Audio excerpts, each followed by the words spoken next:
అమ్మని. నమస్తే అండి, welcome back to our channel. ఈరోజు మనం మా అమ్మమ్మ వాళ్ళ ఊర్లో ఉన్నామండి. వాళ్ళ ఊర్లో వాళ్ళ చేనుకైతే వచ్చాను. అంటే వాళ్ళు పండిస్తున్న కూరగాయల తోట, అలాగే పత్తి చేను అని కూడా అంటారు ఇక్కడ. సో ఇక్కడ చూసినట్టయితే మీరు రేగిపళ్ళ చెట్టు అండి ఇది. మనం ఊర్లో ఉండడం వల్ల ఎన్ని బెనిఫిట్స్ చూడండి. సిటీలో ఉంటే అయితే వీటిని మనం పర్చేస్ చేసుకోవాలి. ఇక్కడైతే మనకి ఫ్రీగా చెట్టు మీదే ఫ్రెష్గా ఆర్గానిక్గా మళ్ళీ వీటిని అయితే ఎవరు పండించరండి. ఎవ్రీ ఇయర్ వీటిని మనం సేమ్ ప్లేస్లో ఇవే మొక్కలు ఉంటాయి. ఇది ఒక్కటే మొక్క కాదు, సరౌండింగ్స్లో మొత్తం చాలా మొక్కలు ఉంటాయి. ఒక్కొక్క మొక్కకి ఒక్కొక్క టేస్ట్ ఉంటుందండి. కొన్ని పుల్లగా, కొన్ని తీయగా, కొన్ని కొంచెం వగరుగా అలా ఉంటాయి. అలాగే సైజ్ కూడా మ్యాటర్స్ అండి. ఇక్కడ మీరు చూసినట్టయితే ఇవి కొంచెం పెద్ద సైజువి, ఇంకా చిన్న చిన్న సైజు ఉంటాయి. అలాగే ఇంకా డిఫరెంట్ షేప్స్లోవి కూడా ఉంటాయి. ఈరోజైతే ఈ రేగిపళ్ళని హార్వెస్ట్ చేసుకోవడానికి వచ్చాము. ఊరికి వచ్చినప్పుడు ఇలా చిన్న థింగ్స్ని మనం ఎంజాయ్ చేయాలండి. ఇక్కడ చూడండి, ఒకే గుత్తికి అన్నీ పండిపోయాయి. వీటిని మనం హార్వెస్ట్ చేసుకునేటప్పుడు కూడా మనకి పండిపోయి ఉంటాయి కాబట్టి చిన్నగా కదిలిస్తే చాలండి, పడిపోతాయి. అలాగే ముళ్ళులు ఉంటాయి కాబట్టి చాలా జాగ్రత్తగా హార్వెస్ట్ చేసుకోవాలి. ఇంకా ఒకవేళ ప్లేస్ మనదే అయ్యి మనం ఫ్రెష్గా ఉంచుకుంటున్నామంటే ఏదైనా ఒక కర్రతో వీటిని అన్నింటినీ రాలగొట్టి కింద, మీరు ఇక్కడ చూడండి, ఆల్రెడీ డైలీ బేసిస్ మీద పండిపోయిన ఈ రేగిపళ్ళు కింద పడిపోతూ ఉంటాయి. ఒకవేళ ప్లేస్ మనదే అయ్యి మంచిగా ఉండుంటే మనం అక్కడ నుంచి వాటిని కలెక్ట్ చేసుకోవచ్చు. చెట్టు మీద నుంచి హార్వెస్ట్ చేసుకుంటే ఇంకా ఫ్రెష్గా ఉంటాయి. డైలీ వచ్చినప్పుడు డైలీ మనం వీటిని కింద ఉన్నవన్నీ కలెక్ట్ చేసుకోవచ్చు అండి. కానీ 2-3 డేస్కి వచ్చినప్పుడు కొంచెం డ్రై అయిపోయి వాటిలో కొంచెం టేస్ట్ డిఫరెంట్గా ఉంటుంది. ఈ రేగిపళ్ళు మనం తినడానికి హెల్త్కి మంచిది. అలాగే ఈ రేగిపళ్ళతో ఎన్నో డిఫరెంట్ ఐటమ్స్ చేస్తూ ఉంటారండి. అందులో రేగిపళ్ళ పచ్చడి, రేగిపళ్ళ వడియాలు, అలాగే రేగి పొడి, ఇలా చాలా డిఫరెంట్ ఐటమ్స్ కూడా ప్రిపేర్ చేస్తూ ఉంటారు. మనం ఊరికి వచ్చి ఒక 2 రోజుల వరకే వస్తాం కదా అండి. మళ్ళీ మనం ఊరి నుంచి వెళ్ళిపోయేటప్పటికి మనకు కావాల్సినవి కూడా హార్వెస్ట్ చేసి తీసుకెళ్తాను.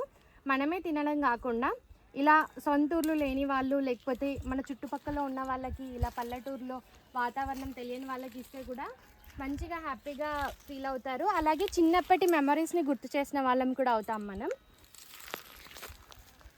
హార్వెస్ట్ చేసుకున్నప్పుడు మాత్రం చాలా జాగ్రత్తగా హార్వెస్ట్ చేసుకోవాలండి వీటిని. ఎందుకంటే రేగి ముళ్ళు గుచ్చుకుంటే మాత్రం చాలా లోపలికి వెళ్ళిపోతుంది. అలాగే పెయిన్ఫుల్ కూడా. మళ్ళీ ఈ ముళ్ళుని తీయడానికి కూడా మనకు చాలా కష్టం. సో ఊర్లలో అయితే ఇంత ఎక్కువగా ఉంటాయి, మళ్ళీ ప్లేస్ టు ప్లేస్ ఉంటాయి కాబట్టి ఇలా మనం చూసినట్టయితే ఒక్క మొక్కకే ఇన్ని కాయలు ఉన్నాయి. కానీ నార్మల్గా మనం ఎక్కడైనా సిటీస్లోకి వెళ్తే అసలు మొక్కలే ఉండవు. ఈవెన్ ఇప్పుడు ఈ రేగిపళ్ళ మొక్కల్ని కూడా టెర్రస్ గార్డెన్లో పెంచుతున్నామండి.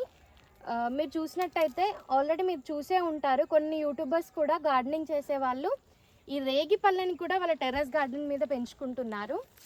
అదే ఊర్లో ఉండే వాళ్ళకి ఈ బెనిఫిట్స్ చూడండి, ఎక్కడ పడితే అక్కడ మొక్కలు ఉంటాయి, వాటి నుంచి హార్వెస్ట్ చేసుకోవచ్చు. అలాగే వాళ్ళకి తిని విసిగొచ్చి కూడా ఇక్కడ చూసినట్టయితే చెట్టు నిండా ఉంటాయి. మనం మ్యాక్సిమం మనకి వీలైనన్ని హార్వెస్ట్ చేసుకొని వెళ్ళొచ్చండి. వీటిని మనం తినడమే కాకుండా వీటితో మనం పచ్చళ్ళు చేసుకోవచ్చు. అలాగే రేగి వడియాలు అవి కూడా ప్రిపేర్ చేసుకోవచ్చు. ఎక్కువగా ఉంటే మనం ఎవరైనా చేసుకునే వాళ్ళు ఉంటే వాళ్ళకు కూడా పంపించవచ్చండి.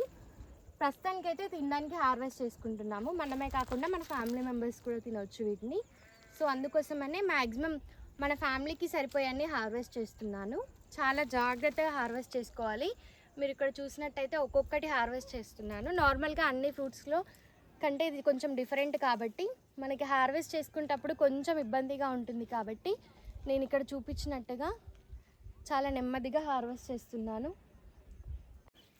మనం అమ్మమ్మ వాళ్ళ ఊరికి వచ్చాం కదా అండి. సో అందుకోసమని కొన్ని చిన్నప్పటి జ్ఞాపకాలన్నీ గుర్తు చేసుకోవడానికి, అలాగే నాకు మెమరబుల్గా ఉంటుంది. నేను ముందు ఫ్యూచర్లో ఇంకా నేను గ్రో అయ్యాక ఇక్కడ మెమరీస్ అని నాకు గుర్తుండిపోతాయి. అలాగే మీలో ఎవరికైనా ఇలా చిన్నప్పటి మెమరీస్ ఉంటే మీకు కూడా రిమెంబర్ చేసినట్టు ఉంటుందని చెప్పి ఇలా అలాగే ఈరోజు మనం ఈ అమ్మమ్మ వాళ్ళ చేనులో వచ్చేసి రేగాయల్ని హార్వెస్ట్ చేసుకుంటూ మీకు ఈ వీడియో చూపిస్తున్నాను కదా అండి. మ్యాక్సిమం నేనున్న ఈ 2 డేస్లో మీకు ఎంతవరకు చూపించగలుగుతానో అంతవరకు మన ఛానల్లో వీడియోస్ అప్లోడ్ చేస్తూ ఉంటాను. మీరు ఇక్కడ చూసినట్టయితే చుట్టూ పత్తి చేనండి. ఇదంతా పత్తి చేను. ఆల్రెడీ పత్తి 1 బ్యాచ్ హార్వెస్ట్ కూడా అయిపోయింది. ఇంకా మళ్ళీ నెక్స్ట్ బ్యాచ్ హార్వెస్ట్ చేసుకుంటున్నారు. పత్తి అంతా కలెక్ట్ చేసుకుంటున్నారు. తర్వాత దీని వెనకాలే మనకి ఆర్గానిక్గా కూరగాయలు కూడా పండిస్తూ ఉంటారు అమ్మమ్మ వాళ్ళు. వాటిని కూడా చూపిస్తాను. అంటే ఫ్యామిలీకి సరిపోయే అంత. ఇప్పటి వరకైతే ఇన్ని రేగాయలు హార్వెస్ట్ చేసుకున్నామండి. అయితే మీరు మన ఛానల్లో కూడా చూసే ఉంటారు. అంటే మన వీడియోస్ మన ఛానల్లో ఇన్ ద సెన్స్ మన ఫార్మింగ్ వీడియోస్ కూడా చూసే ఉంటారు కదా. సో అది చూసాక తర్వాత మీకు ఈ గార్డెనింగ్ మీరు చూసినట్టయితే మీకు అర్థమవుతుంది నేను ఎక్కడి నుంచి ఇన్స్పిరేషన్గా తీసుకొని అలాగే ఐడియాస్ అన్ని ఎక్కడి నుంచి కలెక్ట్ చేసుకున్నాను, అలాగే ఈ ఫార్మింగ్ అంతా నాకు ఎలా ఇంట్రెస్ట్ వచ్చింది, దీని గురించి ఎలా తెలిసింది అనేది మీరు ఈ వీడియోస్ ఇప్పుడు నేను అమ్మమ్మ వాళ్ళ ఊరికి వచ్చినా కదా, ఈ వీడియోస్ చూస్తే మీకు ఇంకా క్లియర్గా అర్థమవుతుంది.